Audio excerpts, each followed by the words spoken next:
J'ai le verset ici, on peut prendre 1 Pierre 5, 14. Saluez-vous les uns les autres par un baiser d'affection. Que la paix soit avec vous tous qui êtes en Christ. Voilà. Donc, c'est toujours l'amour de Dieu, hein, qu'on soit, on est dans la prière, que nous sommes de Jésus, nous sommes de Dieu, on nous voit, hein, quand on soit ensemble dans la rue, on se salue, on voit les voisins, on dit bonjour, entre nous, on se parle bien, avec amour, hein, que vraiment qu'on voit que nous sommes vraiment dans le Seigneur, quoi, hein. Nos frères nous demandent des choses, un chemin, on parle poliment, on parle gentiment, que ce soit dans le bus, que ce soit dans le train, on donne des conseils, on donne des bons conseils. Ça vraiment, ça montre qu'on a un amour vraiment envers nous, Seigneur, vraiment. Hein, que notre Seigneur vraiment nous a montré, hein, allez donner la nouvelle, allez montrer, allez dire, hein, montrer, parler, que vraiment que le Seigneur est bon, que le Seigneur est amour. Hein. C'est ça vraiment être en Jésus, hein, que on s'aime entre nous. Hein. Bon, non, tu as un frère qui est dans la rue, hein, il te demande, mon frère, tu peux pas me donner, hein, tu vois les autres dans la rue, tu peux pas me donner 5 euros, si tu as ça, donne. Hein? Tu dis, oh non, tu fais le arrogance là, tu dis, ah mais toi, c'est pas moi qui t'a dit d'aller dehors, c'est pas moi qui t'a dit d'aller. Non, tu parles avec amour, tu parles vraiment, hein? Oh tiens ma soeur, hein, comme ça, tiens, tu peux acheter du pain, hein, il faut manger. Ou bien si tu as quelque chose, tu as du pain, tu donnes, hein? C'est avec amour, quoi. Il faut montrer vraiment avec amour, hein. Vraiment comme ça, après, nous serons bien aussi dans notre vie.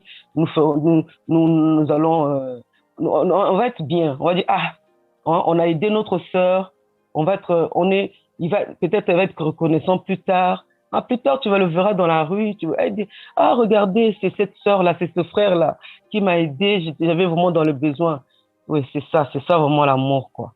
Entre nous, il faut s'aimer, hein. Dans les églises aussi, c'est la même chose. Pour montrer, hein, Jésus, il nous a montré l'amour. Jésus-Christ, il nous a montré vraiment que, hein, il était amour. Hein. Il a même il a même donné sa place.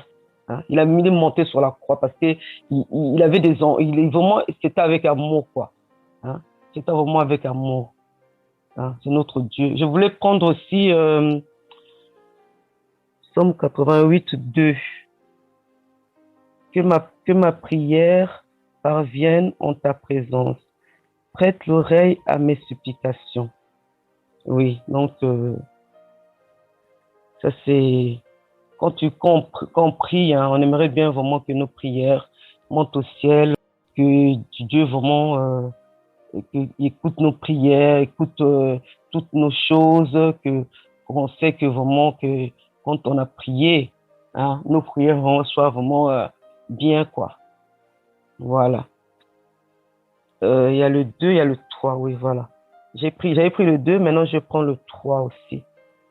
Car mon âme est rassasiée de maux et ma vie s'approche du séjour des morts. Voilà. Parce que des fois, euh, au début, quand on a prié, on avait prié, on a fait des bonnes choses, mon âme est bien. Hein? Et quand il y a des choses, parfois, là, ils disent que ma vie s'approche de ces jeux de mort. Oui, il y a des fois, il y a un moment, moi c'est ce que je me dis, hein, il y a un moment, si on oublie la prière, hein, on oublie la prière, on n'est plus dans le Seigneur. On oublie la prière, on est mort, on est abandonné, on n'est plus vraiment bien, quoi. Hein. Il ne faut pas qu'on abandonne la prière, parce que si on abandonne la prière, on n'est plus nous, on n'est plus vivant, on n'a plus de force, hein, on ne sait plus faire beaucoup de choses. Il faut vraiment être dans la prière. Parce que si on continue toujours les prières, on continue toujours. Il faut qu'on se donne la force aussi. On ne sera abandonné, hein, on ne saura plus faire des bonnes choses. Que la prière toujours nous fortifie, nous encourage. Hein. Les séjours de mort, ça, oui, on peut s'approcher des séjours de mort. Hein. On peut, parce que c'est pas un jour qu'on va être malade, après on dit, ah oui, je vais prier le Seigneur pour que le Seigneur me guérisse. Non, c'est avant. Hein. C'est avant, c'est avant. Il faut toujours prier. Prier, remercier le Seigneur. Hein. Le peu qu'il t'a fait. Tu es réveillé le matin, tu es réveillé le matin, tu as une bonne santé, tu es bien, tu as le courage, tu vas travailler. Remercie ce Seigneur-là. Hein. Remercie-le, il t'a réveillé. Tu n'es pas malade, tu n'es pas grave malade, tu n'es pas vraiment gravement malade, tu n'es pas à l'hôpital comme les autres. Remercie ce Seigneur-là. Hein. Tu as dormi la nuit. Hein. Il a veillé sur toi. Hein. Il y avait les combats. Hein. Parfois, on a vraiment des combats la nuit. Hein. On ne sait pas comment on va se réveiller, mais il faut toujours remercier ce Seigneur parce que comme ça, hein, il nous couvre toujours dans son amour. Hein. Il nous donne des choses. Parfois, il y a des choses qu'on demande, ça vient tout seul. Hein. Il faut faire confiance à ce Seigneur-là. Hein. Comme ça, on verra que nos vies vont changer aussi. Il ne faut pas attendre seulement la dernière minute. Il ne faut pas attendre, oui, hein, je vais donner ma vie à Jésus, oui, je vais prier. Non. Hein. Il faut faire vraiment le moment là. Le moment là, vraiment qu'il faut prier, il faut vraiment hein, être avec notre Seigneur. Toujours hein, avoir la force, le courage. Si tu n'as pas le courage, tu demandes au Seigneur. Tu dis, Seigneur, des fois, j'ai pas la force. J'ai pas la force de me réveiller. J'ai pas la force d'aller travailler. Hein. Parce que ça, aller travailler tous les matins, c'est un combat. Hein. C'est vraiment parce que on t'a donné un bon travail. Des fois, tu te réveilles le matin, tu n'as pas de courage. Hein. Le diable est toujours là. Le diable est toujours pour nous menacer. Hein. Tu te dis, tu as la prière la nuit. La nuit à minuit, par exemple, tu dis, je vais me réveiller. Ah, tu dors. Tu dis, Papa, Seigneur, donne-moi tout ce courage-là. À 1h du matin, je dois me réveiller. À 2h du matin, je dois me réveiller. Seigneur, donne-moi tout ce courage-là. Tu me donnes toujours le courage. C'est toi. Parce que moi seul, je ne pourrais pas arriver. Moi seul, je ne pourrais pas arriver. Toi seul peux m'accompagner. Toi seul peux me guider. Oui, notre Seigneur est là. Oui, on a un Dieu. Hein, on a un Dieu. On a un Dieu vraiment. Parce que moi, dans ma vie, j'ai eu beaucoup de combats. Maintenant, je vois que non, le Seigneur, il est là. Il est Seigneur. C'est un grand Dieu. Oui, je vois qu'il prend maintenant soin de ma vie, pas comme avant. Hein. Maintenant, comme j'ai ouvert vraiment mon cœur au Seigneur, je vais prier, donc je vais à l'église. Hein, je ne rate plus hein, les dimanches. Vraiment, je me dis que il faut que j'aille. Seigneur, donne-moi la force, donne-moi la force. Je dois aller à l'église, je dois aller prier. Hein, les prières hein, en ligne, je dois prier. Tout, vraiment, il faut que je sois vraiment motivé. Parce que avant, j'avais pas la motivation. Avant, j'étais vraiment. Parce que quand on n'a pas le Seigneur, quand on prie pas, le Seigneur aussi nous regarde pas. Hein. Il dit, mais toi, tu es mon enfant, tu es là, hein, il faut. Hein. Parfois, c'est le Seigneur, il t'appelle. Il t'appelle pour venir en lui. Hein. Tu vas voir, tu vas changer. Hein. Tu vas changer, ta vie va changer, les prières, tu vas prier, tu vas commencer à lire la Bible tout seul. Oui, tu verras qu'il y a une volonté qui commence à venir. Hein. Et tu dis, ton Seigneur, continue. Continue toujours à me donner cette motivation-là. Hein. Continue toujours à me motiver, hein, à me guider. Tu es un Dieu merveilleux, tu es un Dieu vraiment, toujours le remercier. Voilà. Parce que moi, vraiment, le Seigneur, il a fait beaucoup de choses dans ma vie. Vraiment, franchement, il faut vraiment que je parle vraiment de bien du Seigneur. Quoi. Amen. Voilà.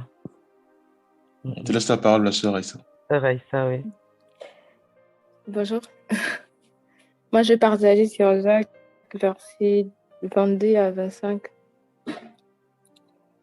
Mettez en pratique la parole et ne vous bordez pas à l'écouter en vous trompant vous-même par des faux raisonnements. Car si quelqu'un écoute la parole et ne la met pas en pratique, il est semblable à un homme qui regarde dans un miroir son visage naturel et qui, après s'être regardé, s'en va et oublie aussitôt qu'il était. Mais celui qui aura plongé les regards dans la loi parfaite, la loi de la liberté, et qui aura persévéré, n'étant pas un auditeur oublié, mais se mettant en l'œuvre, celui-là sera erré dans son activité. Et j'ai compris que malgré qu'on écoute la parole de Dieu, il faut qu'on le mette en pratique. C'est pas que tu écoutes la parole de Dieu et tu ne le mets pas en pratique, donc ça sert à rien. Et il faut qu'on le mette en pratique, il faut que Dieu nous aide et on demande à Dieu qu'il nous aide à mettre sa parole en pratique tous les jours. C'est tout ce que je veux partager. Merci. Amen, gloire à Dieu. Merci, ma soeur, pour ce puissant message. Gloire à Dieu. Ok, je vais aussi partager. Donc, je vais partager, on va prendre 1 Jean 4, versets 7 à 9. Voilà, donc je vais lire. Bien-aimés, aimons-nous les uns les autres. Enfin, ça rejoint un peu le message de la sœur Thérèse, sur l'amour, et aussi de notre sœur, parce que Dieu nous demande d'appliquer la parole de Dieu et non de l'écouter, mais vraiment de la mettre en pratique. Voilà, donc, bien-aimés, aimons-nous les uns les autres, car l'amour est de Dieu. Et quiconque aime est né de Dieu et connaît Dieu. Celui qui n'aime pas n'a pas connu Dieu, car Dieu est amour. Voilà. Donc ici, on voit bien le caractère de Dieu, on voit bien l'empreinte de Dieu, on voit bien la nature de Dieu. Donc on sait tous que Dieu est amour. Voilà. Donc différent de Dieu à l'amour. Donc Dieu, en fait, il est amour. Donc en lui, il y a l'amour, donc en permanence. Voilà. Donc c'est ça le caractère de Dieu. Il est amour. C'est pour ça que la Bible dit que car Dieu, ça c'est c'est un verset qu'on connaît, hein, dans Jean 3,16, où on dit car Dieu a tant aimé le monde. Donc on sait que Dieu est imbibé d'amour. Il est rempli d'amour. C'est pour ça qu'on dit, bien-aimés, aimons-nous les uns les autres, car l'amour de Dieu et quiconque aime est né de Dieu. Parce que Dieu, en lui, il n'y a que l'amour. Donc, est né de Dieu et connaît Dieu. Celui qui n'aime pas n'a pas connu Dieu, car Dieu est amour. Donc ici, on nous rappelle simplement que Dieu est amour. Nous qui aspirons à aimer Dieu davantage, nous qui aspirons à suivre le modèle de Jésus-Christ, nous qui aspirons à nous rapprocher davantage de notre Dieu qui est notre modèle, Jésus-Christ, nous qui aspirons à devenir des chrétiens, nous qui aspirons à vivre une vie de sainteté, nous qui aspirons à continuer à vivre une vie de sainteté et de la sanctification, voilà, Dieu nous dit de manifester une vie d'amour, de manifester ce caractère d'amour, de manifester réellement cette attitude, le mode de vie où en nous véhiculons l'amour tout autour de nous, où nous véhiculons l'amour en nous.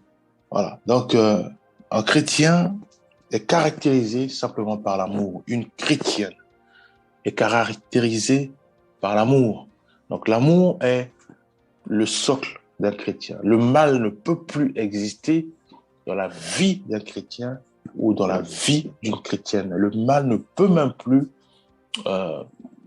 résider dans nos langages, dans notre façon de regarder les gens, dans notre façon de réagir, dans notre façon de parler. On ne peut plus déployer le mal, puisque le mal le mal fait partie du malin, que la Bible appelle le diable, enfin le diable le malin. Voilà, donc Dieu, en lui, il n'y a que l'amour, bien aimé. Voilà, Colossiens 3, verset 14. Mais par-dessus toutes ces choses, revêtez-vous de la charité, qui est le lien de la perfection.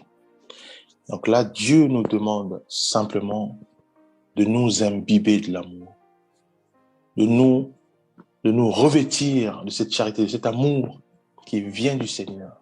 Car lui, il est amour. Lui, il est amour. Proverbe 10, verset 12.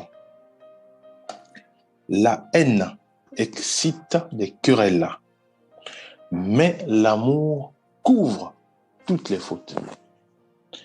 Donc, l'amour, mes bien-aimés, est une arme redoutable. L'amour combat réellement le mal.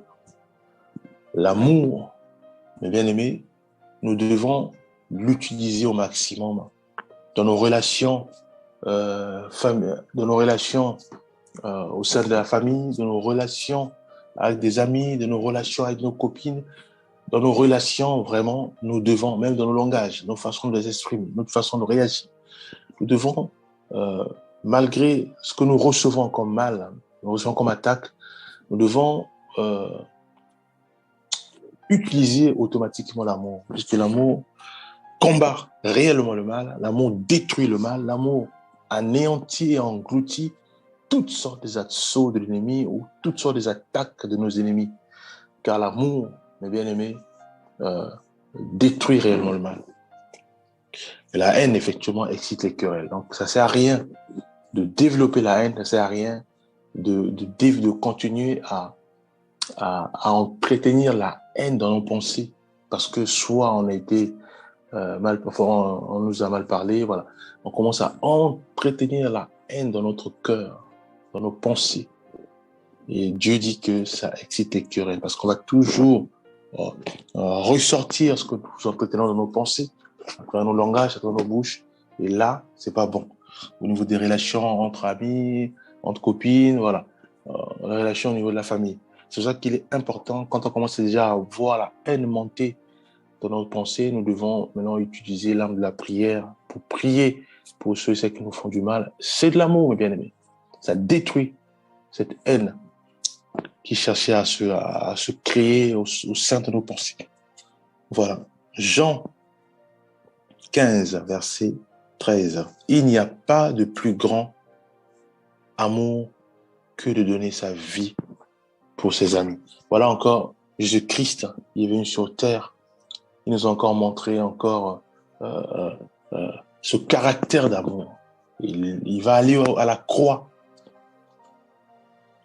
par amour, parce qu'il veut à tout prix sauver l'humanité. Il veut à tout prix que l'humanité puisse passer de l'ignorance à la connaissance de la vérité. Et c'est quoi la vérité?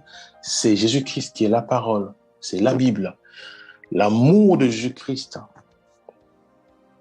en allant volontairement à la croix, pour que nous, qui étions encore dans les ténèbres, puissions connaître la lumière, qui n'est autre que la parole, mes bien-aimés.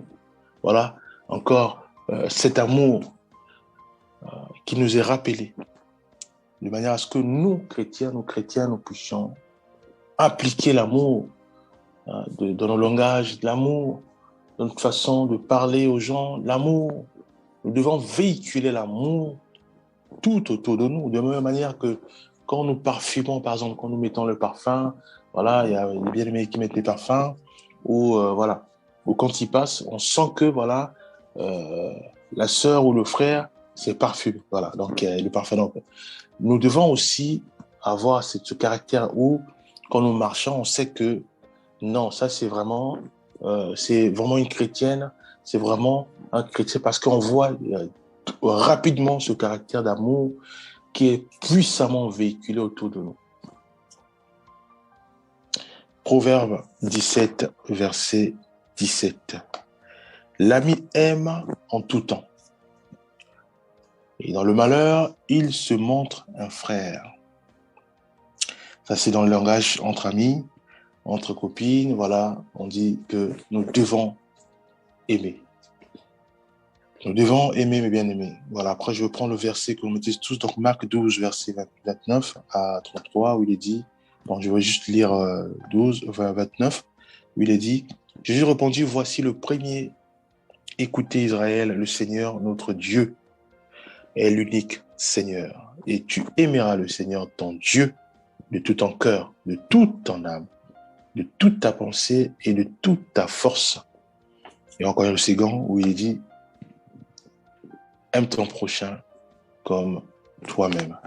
Voilà. Donc, on voit ici que Dieu nous rappelle à l'amour, d'aimer notre Dieu, uniquement notre Dieu, et ensuite d'aimer notre prochain comme nous-mêmes. Romains 12, verset 9, que la charité soit sans hypocrisie. Ayez le mal en horreur, attachez-vous fortement au bien. Je répète, que la charité soit sans hypocrisie. Ayez le mal en horreur. Attachez-vous fortement au bien. Voilà ce que Dieu nous rappelle en tant que chrétiens, en tant que chrétiennes. Ce que nous devons faire. Nous devons manifester l'amour sans hypocrisie. Ça doit vraiment sortir de notre cœur. Nous devons vraiment vivre cet amour sans hypocrisie. Et on nous demande de bannir, d'haïr le mal. Parce que le mal, bien aimés frères et sœurs, ne fait pas partie de la vie d'une chrétienne ou de la vie d'un chrétien. Le mal est en opposition avec un chrétien ou une chrétienne. On nous demande aussi de nous attacher fortement au bien. De nous attacher fortement au bien. Voilà, je veux prier, Père Céleste, nous te bénissons de ton nom grâce, parce que c'est toi qui nous parles à travers nos frères, à travers nos sœurs. Merci, Père Céleste, pour tous ces messages que tu nous as encore donnés. Toi qui veux que nous puissions appliquer ta parole et non de l'écouter. Toi qui veux que nous puissions aimer, oui, nous puissions manifester l'amour. Et toi, tu veux que nous puissions imiter notre modèle qui est Christ Jésus, lui qui n'a montré que l'amour, lui qui est passé à la croix par amour pour nous qui sommes les peuples des nations. Nous te rendons grâce, Père Céleste, fais-nous, aide-nous à y parvenir, à manifester ce caractère de Christ et à aimer, à nous aimer les uns pour les autres, à nous déployer, à déployer en nous cet amour qui vient de toi. Au nom de Jésus-Christ, nous avons ainsi prié. Amen.